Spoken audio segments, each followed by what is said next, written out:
दोस्तों, बर्थडे हो या कोई खुशी का मौका हो या फिर किसी अपने को खुश करना हो, उस समय एक चीज ऐसी है जो बच्चे से लेकर बड़े तक लगभग हर किसी को पसंद होती है, चॉकलेट। और जब बात चॉकलेट की आती है तो लोगों के दिमाग में सबसे पहले नाम आता है डेयरी मिल्क। लेकिन क्या आपने कभी सोचा है, जो चॉकलेट आपके हाथ में सिर्फ कुछ मिनटों में खत्म हो जाती है, उसे बनाने में आखिर कितना बड़ा प्रोसेस लगता होगा? क्या ये सिर्फ दूध और कोको मिलाकर बना दी जाती है, या इसके पीछे छुपा है बड़ी बड़ी मशीन्स, खतरनाक हीट, साइंस और इंजीनियरिंग का ऐसा खेल जिसके बारे में ज्यादातर लोग नहीं जानते? क्योंकि आज हम आपको ले चलने वाले हैं एक ऐसी सीक्रेट चॉकलेट फैक्ट्री के अंदर जहां हर घंटे हजारों डेयरी मिल्क चॉकलेट्स बनती हैं। दोस्तों, इस पूरी कहानी की शुरुआत होती है जंगल जैसे दिखने वाले कोको फार्म से। जी हाँ, असल चॉकलेट पेड़ों पर उगती है। कोको ट्रीज पर बड़े बड़े कलरफुल फ्रूट्स लगते हैं जिन्हें कोको पॉड्स कहा जाता है। जब ये पॉड्स पक जाते हैं तो वर्कर्स इन्हें हाथों से तोड़ते हैं, फिर इनके अंदर से निकलते हैं छोटे छोटे कोको बीन्स। लेकिन दोस्तों,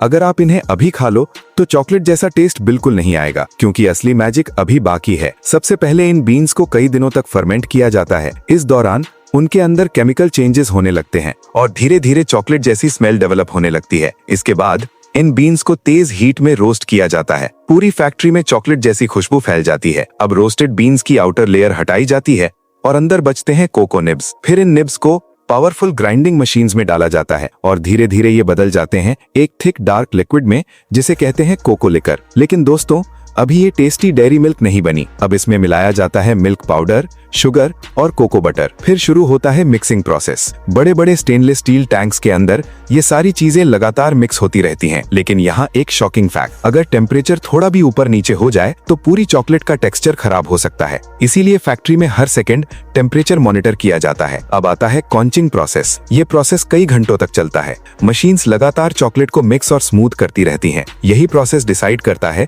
कि चॉकलेट क्रीमी लगेगी या सस्ती क्वालिटी जैसी। अब चॉकलेट ऑलमोस्ट तैयार है, लेकिन अभी सबसे इंपॉर्टेंट प्रोसेस बाकी है, टेम्परिंग। इस प्रोसेस में चॉकलेट को बार बार गर्म और ठंडा किया जाता है ताकि उसके अंदर परफेक्ट क्रिस्टल स्ट्रक्चर बन सके। इसी वजह से डेयरी मिल्क इतनी शाइनी दिखती है और तोड़ने पर परफेक्ट क्रैक साउंड आती है। अब लिक्विड चॉकलेट ऑटोमेटिक मोल्ड्स में डाली जाती है। कन्वेयर बेल्ट्स पर सैकड़ों मोल्ड्स एक साथ आगे बढ़ते रहते हैं। फिर ये मोल्ड्स कूलिंग टनल में जाते हैं, जहां बेहद कम टेम्परेचर पर चॉकलेट हार्ड होने लगती है। कुछ ही मिनटों बाद लिक्विड चॉकलेट बदल जाती है परफेक्ट डेयरी मिल्क बार्स में। लेकिन फैक्ट्री का सबसे सेटिस्फाइंग पार्ट आता है पैकेजिंग सेक्शन में। यहाँ रोबोटिक मशीन्स हर सेकंड दर्जनों चॉकलेट्स पैक करती हैं। पहले रैपर लगता है, फिर सीलिंग, फिर बारकोड प्रिंटिंग और आखिर में सारी चॉकलेट्स बड़े कार्टन्स में पैक होकर दुनिया भर की दुकानों की तरफ भेज दी जाती हैं। लेकिन क्या आप जानते हैं, चॉकलेट फैक्ट्रीज में हाइजीन इतना स्ट्रिक्ट होता है कि वर्कर्स को स्पेशल सूट्स पहनने पड़ते हैं, क्योंकि एक छोटी सी डस्ट भी पूरे बैच को खराब कर सकती है। अब एक माइंड ब्लोइंग फैक्ट, कुछ बड़ी चॉकलेट फैक्ट्रीज में एक दिन में लाखों चॉकलेट्स बनती हैं। यानी आपके हाथ में जो एक छोटी सी डेयरी मिल्क है, उसके पीछे farmers, scientists, machines, heat control systems और ऑटोमेटेड इंजीनियरिंग काम करती है। तो अगली बार जब आप डेयरी मिल्क खाओ तो सिर्फ उसका टेस्ट मत महसूस करना, याद रखना उसके पीछे छुपा है साइंस, मशीन्स और हजारों लोगों की मेहनत। अगर आपको ये वीडियो पसंद आई हो तो लाइक जरूर करना और कमेंट में बताना अगली फैक्ट्री प्रोसेस वीडियो किस चीज पर चाहिए।